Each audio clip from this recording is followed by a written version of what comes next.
You're watching the KOAM Morning News on Fox 14. Today, Missouri charter schools look to get a bump in funding from lawmakers. We're already rolling heavy rain, thunder, and lightning. This is merely round one of our Tuesday.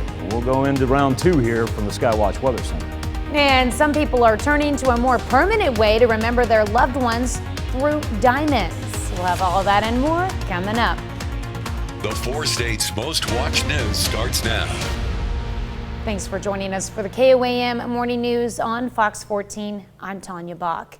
Joplin police arrest a man for shooting a gun over the weekend. On Saturday, police say an intoxicated man tried to get an Uber, but the driver refused to give him a ride. Police say as the driver was pulling away, the man shot at the car.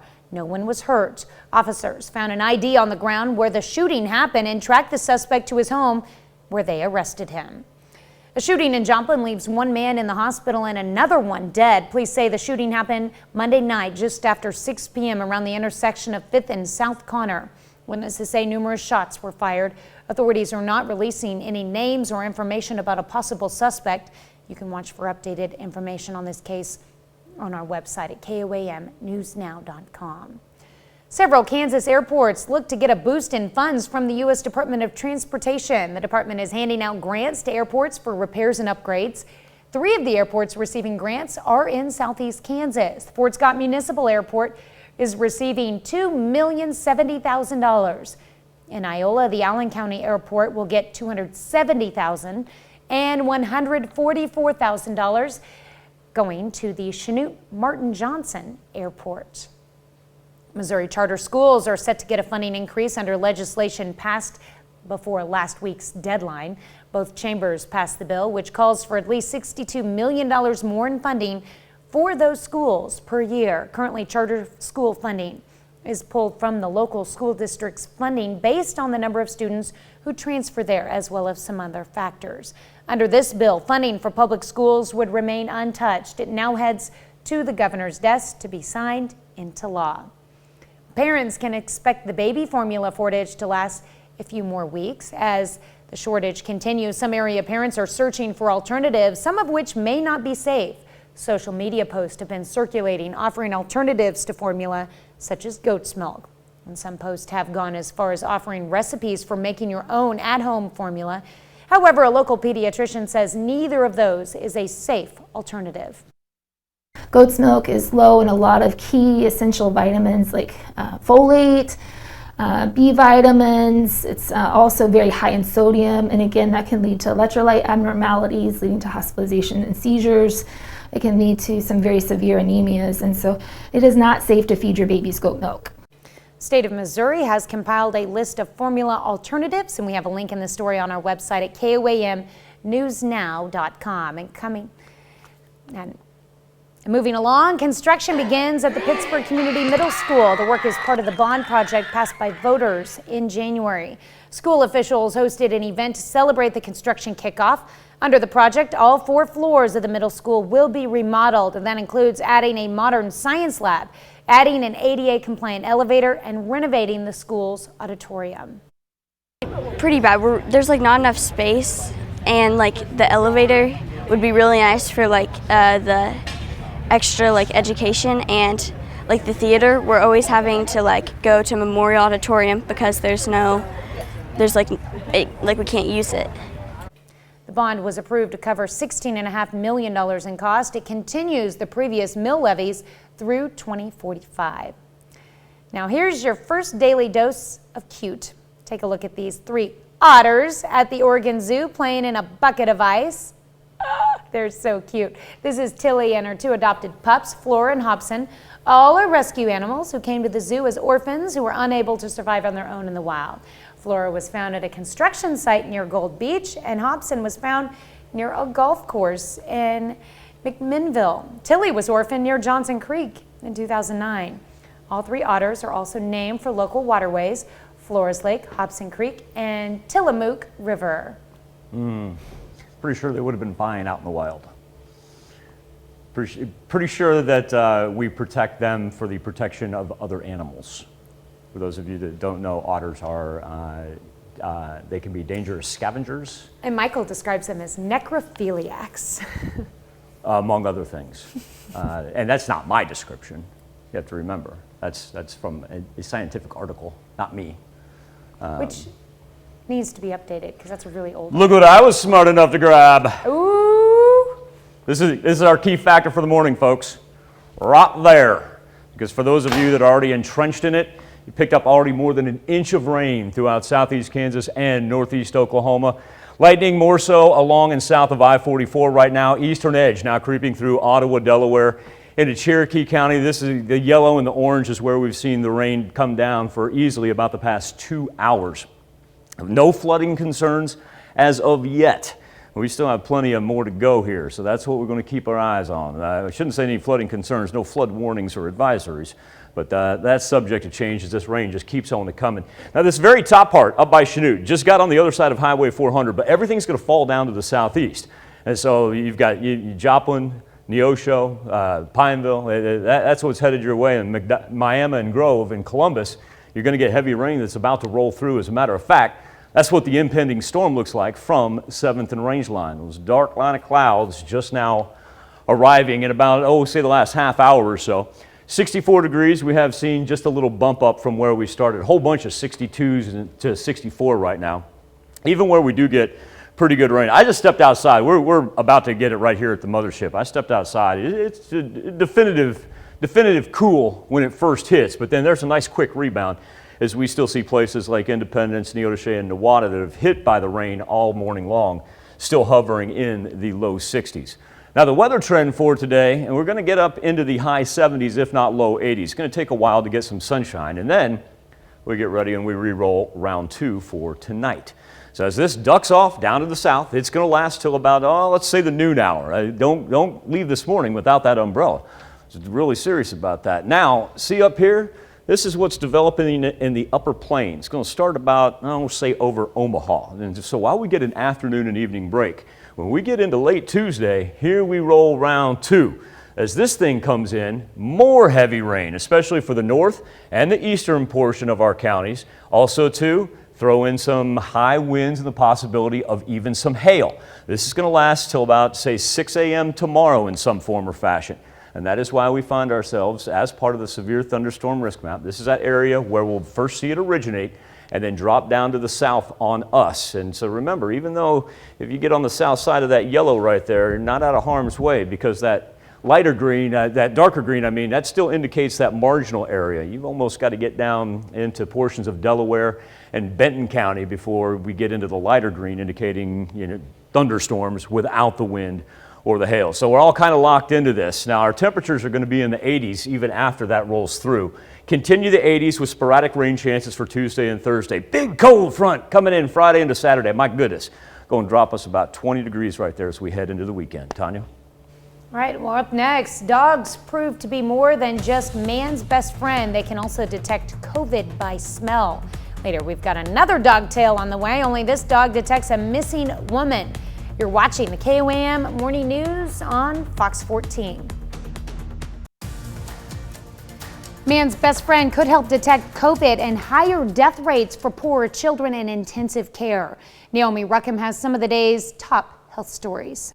Children from poor and underserved communities are at higher risk of being admitted to pediatric intensive care units and dying there. Research presented at the American Thoracic Society International Conference also found higher mortality rates in Black children treated in pediatric ICUs.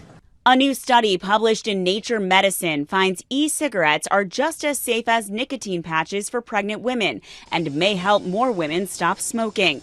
British researchers studied more than 1,100 pregnant smokers. Half were given patches, half were given e-cigarettes, and that second group had better proven quit rates at the end of pregnancy. And trained scent dogs can accurately detect airport passengers infected with COVID-19, according to a new study in BMJ Global Health. The canine's accuracy was tested in lab settings and in the real world. Researchers suggest dogs could be used for pre-screening in high-prevalence places like hospitals, and also those with less virus, like airports, to help save time and resources. Those are some of the day's top health stories. Naomi Ruckham, CBS News, New York. U.S. Centers for Disease Control and Prevention wants people traveling on domestic flights to get tested for COVID-19. The CDC has updated travel guidance for the pandemic. The agency is now urging all domestic travelers to consider taking a COVID test before their trip. Previous recommendations suggest test only for those who did not have an up-to-date COVID vaccination. According to the new guidance, the agency recommends getting tested no more than 3 days before your trip, but they really want that test to happen as close to the time of departure as possible. CDC also recommends taking a COVID-19 test after any domestic travel that includes a greater risk of being exposed to COVID, like hanging out in crowded places. Health officials are once again seeing an uptick in new COVID-19 cases among children in the U.S. That's according to the American Academy of Pediatrics. More than 93,000 children tested positive for the virus in the week ending on Thursday. It was the 5th consecutive week in which child cases went up after months of declines. Children made up about 18% of all the weekly reported COVID-19 cases. Experts say the case count for kids is still relatively low compared with January's peak. Johns Hopkins University reports cases for all ages of Americans have more than doubled over the past month. Hospitalizations have also increased over the past 3 weeks. Well, young children may soon be able to get COVID-19 booster shots. The FDA expected to authorize Pfizer boosters for children ages 5 to 11. An official familiar with the plan says the authorization could come as early as today. Pfizer requested emergency use authorization for its boosters at the end of April. Company claims its data showed a third vaccine dose raised Omicron fighting antibodies by 36 times in those ages 5 to 11. An advisory committee for U.S. Centers for Disease Control and Prevention also expected to discuss COVID-19 vaccine boosters when they will meet on Thursday. Learning to walk and stand on your own is tough. Now imagine being a giraffe and trying it. Now imagine being sea-tunny. And your second dose of cute for the morning, a baby giraffe at the San Diego Zoo is running and jumping with the help of a custom leg brace. This is why 3-year-old sea-tunny was born with a limb abnormality, making it difficult for her to walk and stand. Greatly affected her chances of survival. And to help her, the San Diego Zoo reached out to a local company, Hanger Clinic, that makes orthotics and prosthetics for humans. Basically, her front legs bent the wrong direction. Although the company had never worked with a giraffe before, they got straight to work fitting a custom brace for the creature, even making it giraffe pattern so she could blend right in with her family. That's pretty amazing right there. Yeah. That was That would be, I mean, basically her front legs were on backwards. They were bending in the wrong way. So to figure that out. Yeah, that's just amazing that an orthotic company was like, yeah, we're going to step up and we're going to make sure that she can walk. That's great. Cool. All right, Tanya, here's where we are outside of Television City. We're awaiting our rain. I know a lot of you are probably not happy with me that we're awaiting the rain because you're mired in it and have been for several hours, especially as we dip down to the west and south of southeast Kansas and northeast Oklahoma right here. Heavy band. This has already been about an inch of accumulation that is spread across the state line right there, picking up lightning strikes on that leading edge. Now we see it working its way into Ottawa County. Cherokee County will be next as well. Kind of give you an overview. Also, too, just recently picked up some reports of flooding in downtown Wichita. I point that out just in case you have a road trip today, you want to check on family and friends. They are getting some downtown flooding. We have not had any storm reports. I'm not saying that it's not close to flooded in your area with the amount of rain that has been picked up here, particularly in Montgomery County and into Newata County as well. But we're watching this slowly drop down here to the southeast. We got a couple more hours of it. This is not one of those that's going to dissipate anytime soon. This north band just holding on up by Fredonia and Chanute. We haven't had much northerly expansion, but also too, just kind of in that area, doesn't want to leave anybody alone. So kind of reset right here. Once again, it's going to fall this way toward the interstate. There we are over 7th and Range Line, where the skies have greatly darkened here recently at 64 degrees. Whole bunch of low to mid 60s. The temperatures haven't been too bad. Nationally speaking, so that's the one we're concentrated on right now. And then this afternoon and evening, we're going to watch all this action begin a southerly push toward us. So once one is done, we're just going to simply turn the map and look to the other way. In the meantime, we'll get a little peak of sunshine for the afternoon hours, work up into the high 70s, low 80s. And more importantly, after we're done with our concerns for this morning. That's that one that we're talking about in the upper plains. Watch this thing come down on us for tonight into late Tuesday night, last early into Wednesday morning. Heavy rain, high winds, and the possibility of hail on the severe thunderstorm risk map as well. Not much of a cool off on the backside of it, that's for sure. One thing about tomorrow's temperatures, we are going to see the south where we're not going to see a lot of the rain, a lot of the front. We're going to see the south warm up a whole lot faster tomorrow than what we will see in the north. North is going to linger there in the 60s, low 70s until we get an afternoon bump up. Everybody's going to get a taste of the cold front, though, coming from Friday into Saturday. Give you milder temperatures there over the weekend. We'll be back with more KOAM Morning News on Fox 14 right after this. If diamonds are forever, there are some companies turning to cremated remains when it comes to making diamonds. Jackie Ibanez with more on the unique way a growing number of people are choosing to honor and remember their departed loved ones.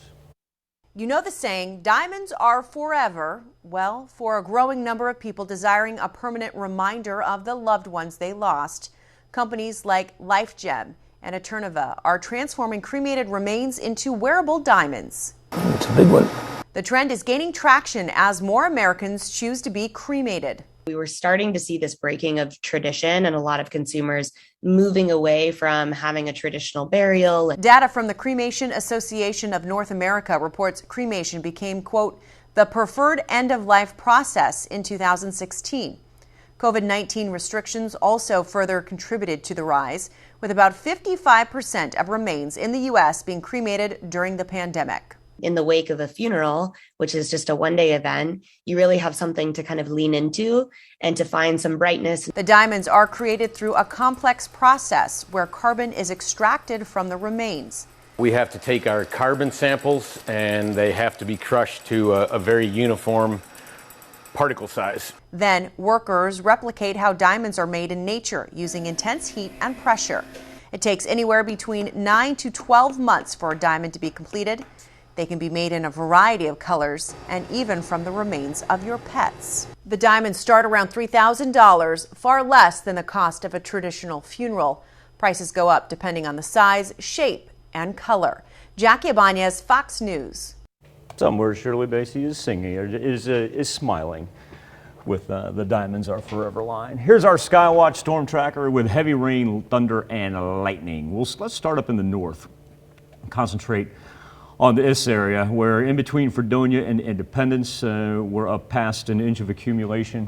And then as you drop down really below Highway 400 here, we can track another one that just goes about through Parsons and then is straddling the Montgomery-Labette County line all the way down through northeast Oklahoma. And that will all head toward Ottawa and Delaware County. Ottawa County already picking up some rain. And then as we transition over, we're starting to see it sneak right across the Missouri state line into portions of Newton County, and a little bit of it even try to fall in Jasper County. So that will be our theme for the next several hours. This is not going to go anywhere anytime quick. It's been very, very slow moving.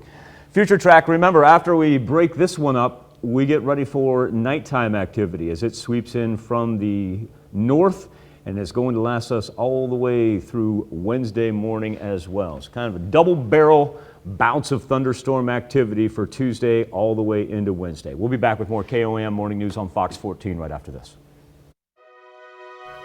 It's time to honor today's four-state hero, Private First Class John Fontaine, a native of Pittsburgh, Kansas, served in Korea from 1953 to 1954 as part of the 32nd Infantry. A highly decorated veteran earned the Purple Heart and the Bronze Service Star, to name only a few. Private First Class John Fontaine, we thank you, today's four-state hero.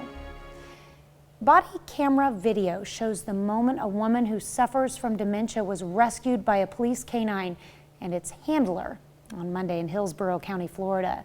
Candace Gray's family says she became disoriented and vanished during a walk in her neighborhood on Saturday afternoon.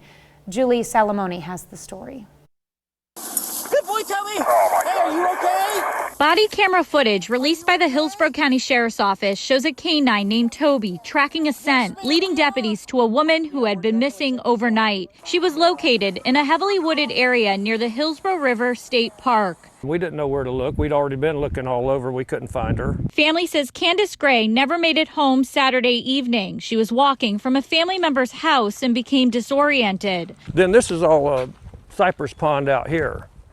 But she didn't go out there, thank goodness. Deputies discovered Gray, who suffers from dementia, the next morning about 250 feet from her home. Hold on to your water, okay? Hey, we're going to try to carry you to the other side of the fence, okay? Deputies found Gray with scratches and bruises. She was airlifted out of the woods to a nearby elementary school, then transported to a hospital. When you see her, you see how nearly unresponsive she is.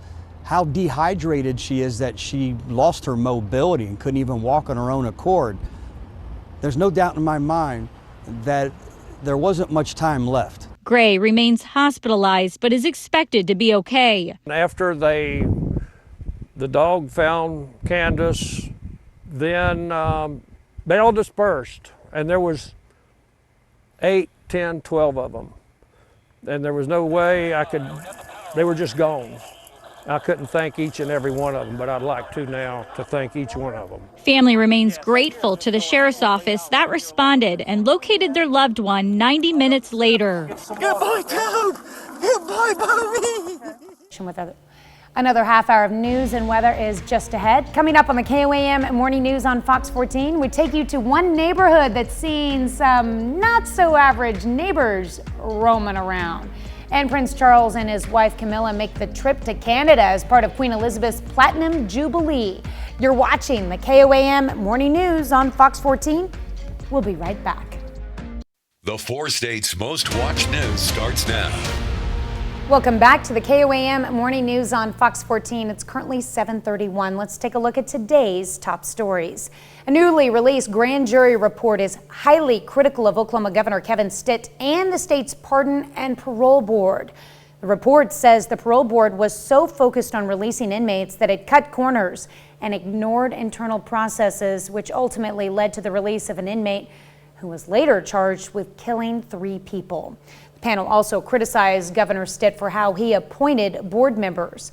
A spokesman for Stitt called the grand jury process a sham. On Monday, the Joplin City Council approved a plan to add a property tax question to the August ballot.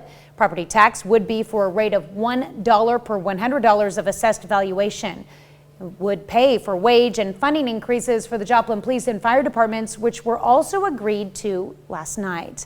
Now, also at the meeting, council members watched a presentation on what the Celebration Commission has been up to leading up to the city's 150th anniversary.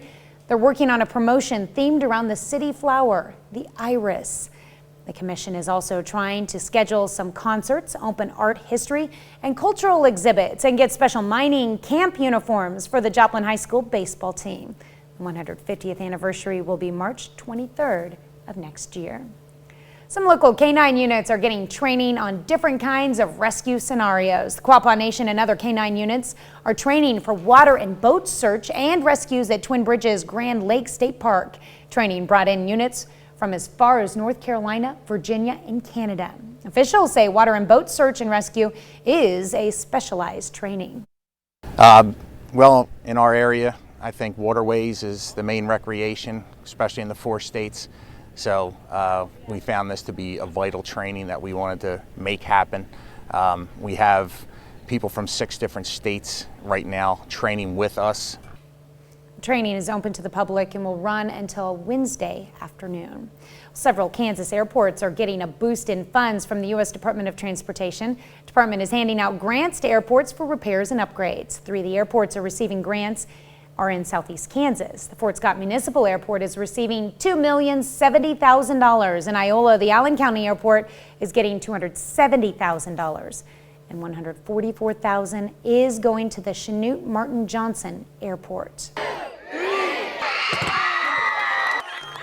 Construction work begins at the Pittsburgh Community Middle School. The work is part of the bond project passed by voters in January. School officials hosted an event to celebrate the construction kickoff. Under the project, all 4 floors of the middle school will be remodeled, and that includes adding a modern science lab, adding an ADA-compliant elevator, and renovating the school's auditorium. Front of the building, we've had to move teachers in that are in the front of the building into smaller spaces, so it'll just be a little tight next year. In fact, our teachers lounge is going to be a life and career skills classroom so that they can use our stove and such. So it's going to be tight, but everyday operations should go on as normal. All right, the bond was approved to cover $16.5 million in cost. It continues the previous mill levies through the year 2045. Nashville Zoo recently welcomed this cute little creature. If you're wondering what it is, same here. Zoo officials say it's a spotted phaneloca, which is a lesser-known carnivore from Madagascar. He was born April 29th. The zoo says he's the first spotted phaneloca to be born in the U.S. For now, the pup and his parents are living life behind the scenes at the zoo. No word on when they'll be available for their public debut. Do we know how big they get? I don't really know anything about him, but he's super cute, that's for sure. Till it gets like that big. Yeah, I wonder if they're, right. Well, he's grown up in the zoo, so he probably they're always cute when they're little. Yeah. And then look at me. I'm sure I was cute at one time. Now everybody's like, oh, Hazelwood had to grow up. Live look over 7th and Rangeline as we turn our attention to the southwest with the darkening skies. We've yet to see any raindrops fall. However, they're at 7th and Rangeline in particular, but just a matter of time because we have it moving in from the west. Heavy rainfall has been the key factor for the entire morning, all the way from just on the north side of Parsons, sweeping down through Veneta, a little bit on the backside. At least that's easing up in between Fredonia and Independence. Jay right now in the midst of torrential rainfall as well, about halfway through Cherokee, Delaware, and Ottawa counties, and then moving across the state line headed toward Joplin. Heavy cloud cover for everybody that has not been mired in the rain, and that will really slow us down temperature-wise. We've been stuck in the mid-60s pretty much everywhere, even post-sunrise because of the clouds. More importantly, I'm going to talk about all that rain that we're picking up because it's going to stick around for some time. Really, we got about another, what are we sitting at? Quarter or about 7:30? I'd say about 2.5, 3 hours before that rain departs on the far eastern side of southwest Missouri. And so that's why we keep those around. And then for everybody up to the north and the east, we got round 2 that's headed its way tonight. So there we go. As this continues to move through, holding on till maybe about the noon hour. Overnight, or afternoon-wise, we even get a little peak of sunshine for the afternoon. Afternoon's going to shape up to be all right. Maybe even a little bit humid with the rain rolling through. Then we turn our attention up to the north just in time for tonight because this big system that rolls through right here, that's going to pack some heavy rain, some high winds, and some hail. Get started, say about 9:30, 10 o'clock in our far northern counties. And then look at that timeline right there. Lasts all the way through the night. Now, as you get down farther south, it eases up a little bit. It's really going to be, say, from about the central all the way up through our northern counties with the best threat of the hail and the wind. Everybody's going to end up getting some rain out of it. This is what I wanted to point out here last time we were talking. You'll notice, too, as we get through Wednesday, much warmer temperatures down to the south than what we'll see up to the north, as this will rebound quickly and kind of linger there in the 60s for the most part. Eventually, we'll work up anywhere from the high 80s, low 80s, where the storm system did roll through. But I just want everybody on their toes for tomorrow because severe thunderstorm risk map, this is where we kind of see that originate and then really pick up in between Omaha and Kansas City and then come right over us overnight. And so that yellow section, remember, that's going to be the increased threat of high wind and also hail. 7-day forecast, still looking at that big cold front right there, Friday into Saturday. Take us down to the 60s for the weekend. So for those of you looking for some cooler temperatures, we're one step closer. Be back with more KOAM Morning News on Fox 14 right after this. This morning on the KOAM News Now Instapoll and our Facebook page discussing the weekend Buffalo shooting. 14 people shot in a supermarket in Buffalo, New York. 10 of them were killed. 11 of the 14 people shot were black. Authorities say the shooter in this mass event motivated by racial hatred, as was the case of recent shootings in El Paso and Charleston, South Carolina. According to online posts, the Buffalo shooter described himself as a white supremacist, a fascist, and an anti-Semite. Our question for you this morning, is white nationalism a national threat? Pretty close, but right now 52% of you say no, it's not a national threat compared to the 48% that say yes. KOAMNewsNow.com/vote. Take you right to the poll. You can also connect to us via our KOAM News Now Facebook page. Evidently, a group of bears have been visiting a neighborhood out in California. People who live there say it's pretty rare for these animals to be around their homes. Shantae Passmore has more on the story about how they've actually been close enough to be caught on camera. Early Friday morning, you can see a bear on the move captured on this Ring video. When it doesn't find what it wants, it moves to the side of this house. The homeowner, who asked to remain anonymous, shows us it left these scratches when climbing his fence. The sightings has neighbors near Wood Creek Park buzzing. I'm really amazed that bears would come down this far. I believe that it's going to happen more and more. The Bear League says wildfires are partly to blame, forcing them out of their homes in search of new ones and food. In recent days, CBS 13 reported bear sightings in nearby Vacaville. But what could make these unwanted guests turn into nuisance neighbors that don't go away? Gotta lock up the trash. No bird feeders. If there's bird feeders in your yard and the bears are around, they're going to come and find that. Fairfield police are warning the same goes for pet food left outside. The department received so many sighting reports recently, it addressed concerns on social media Saturday.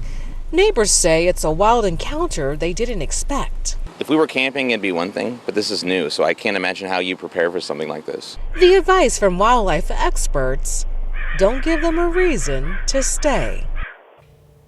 Be back with more KOAM Morning News on Fox 14 right after this. What is the government doing to get baby formula to infants who need it? The Biden administration now has more details to answer that question. Multiple government agencies and private companies are unveiling plans to address the shortage, but some families could be struggling to feed their babies for weeks. As Amy Kiley reports, critics say the administration should have taken more action months ago.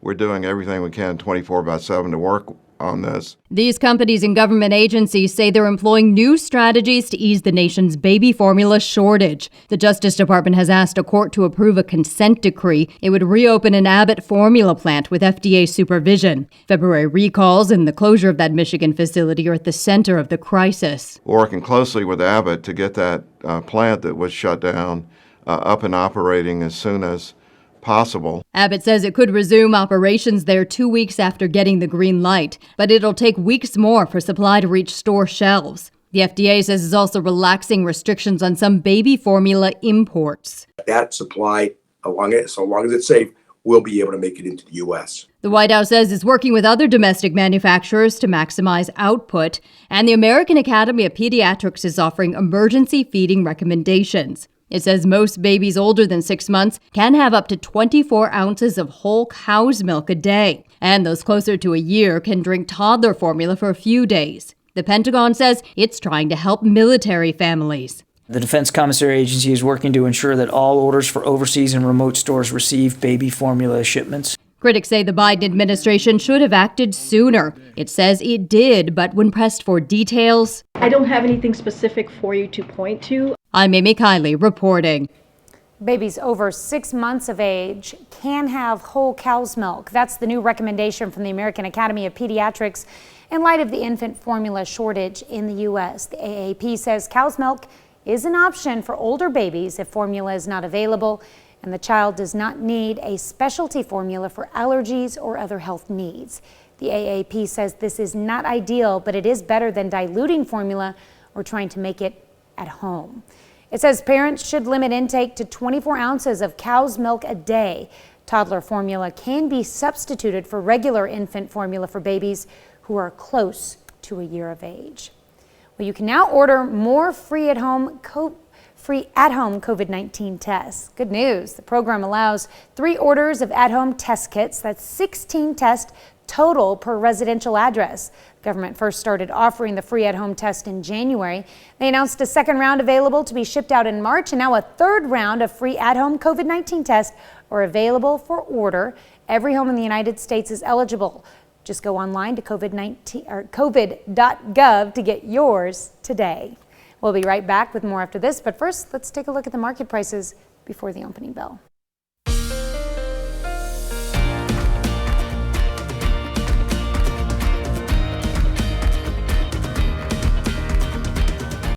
Prince Charles and wife Camilla head to Canada, part of Queen Elizabeth's Platinum Jubilee, marking her 70 years on the throne. As Thomas Daigle shows us, the trip meant to highlight reconciliation. With the cannons atop Signal Hill still bearing the initials of the monarch and the Union Jack fluttering in the Newfoundland wind, this British-tinged corner of Canada will play host to Prince Charles and Camilla as they kick off a 3-day national tour. Yeah, I think people are excited. Among those welcoming the royal couple, this century-old nonprofit knitting group.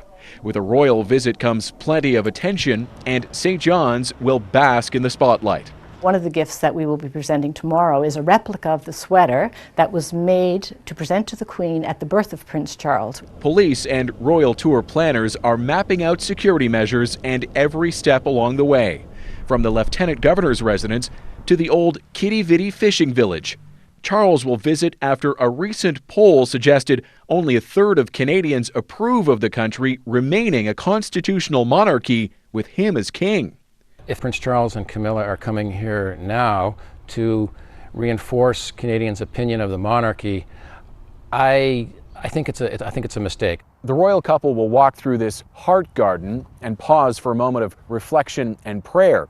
It's dedicated to the victims of residential schools, and this is one stop on a tour meant to highlight reconciliation efforts. Just last year, the horrors of residential schools prompted protesters in Winnipeg to topple a statue of Charles's ancestor, Queen Victoria.